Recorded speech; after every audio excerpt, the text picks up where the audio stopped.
One storm left as many as 8,000 people dead, while a catastrophic flood swept human remains more than 350 miles downstream. From powerful Gulf Coast hurricanes to the raging wildfires of the Midwest, the United States has endured countless natural disasters. Some, however, stand out for their sheer scale of destruction and staggering loss of life. Below are 5 of the deadliest disasters ever to strike American soil. The Galveston hurricane of 1900. At the turn of the 20th century, Galveston, Texas, was a thriving port city on a narrow barrier island, boasting opulent mansions and even electric streetlights. But on September 8, 1900, a hurricane with winds topping 140 miles per hour and a 16-foot storm surge devastated the island and its 37,000 residents. Between 6,000 and 8,000 people were killed, the highest death toll from any U.S. natural disaster.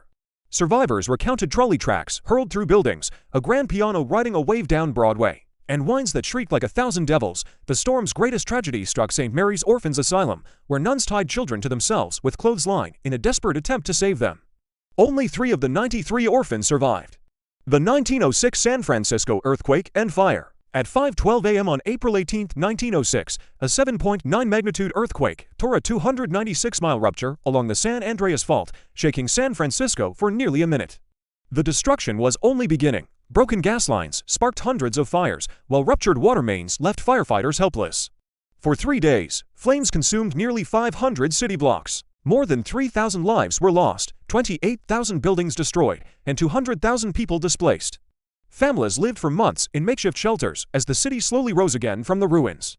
The Johnstown flood of 1889. On May 31, 1889, a dam holding back Lake Conemaugh, 14 miles above Johnstown, Pennsylvania, gave way. The lake's 20 million tons of water thundered downhill in a 40-foot-high wave, flattening 1,600 homes and killing 2,209 people, including 99 entire families.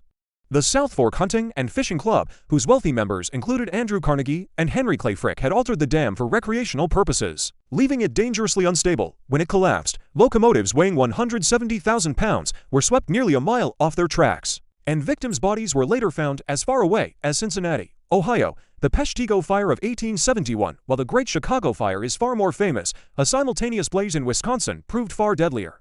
On October 8, 1871, strong winds turned small wildfires near Peshtigo into a firestorm that consumed 1.5 million acres. Roughly 2,500 people died, the most from any fire in U.S. history. Eyewitnesses described flames leaping rivers and tornado-like fire whirls that incinerated everything in their path. Some who sought refuge in rivers barely survived by submerging themselves. Others weren't as fortunate. People hiding in water towers were boiled alive, and the fire burned hot enough to fuse sand into glass. Hurricane Maria 2017. Hurricanes have long brought tragedy to the U.S., from the 1928 Okeechobee storm to the 1893 Sea Islands disaster. But Hurricane Maria, which slammed Puerto Rico on September 20, 2017, may be one of the deadliest in modern times. Officially, 64 deaths were recorded. Yet a Harvard study found the island's death rate surged by 62% in the months following the storm, suggesting an estimated 4,645 excess deaths, more than those from 9/11s and Hurricane Katrina combined. Maria's true toll cements it as one of the most lethal hurricanes in American history.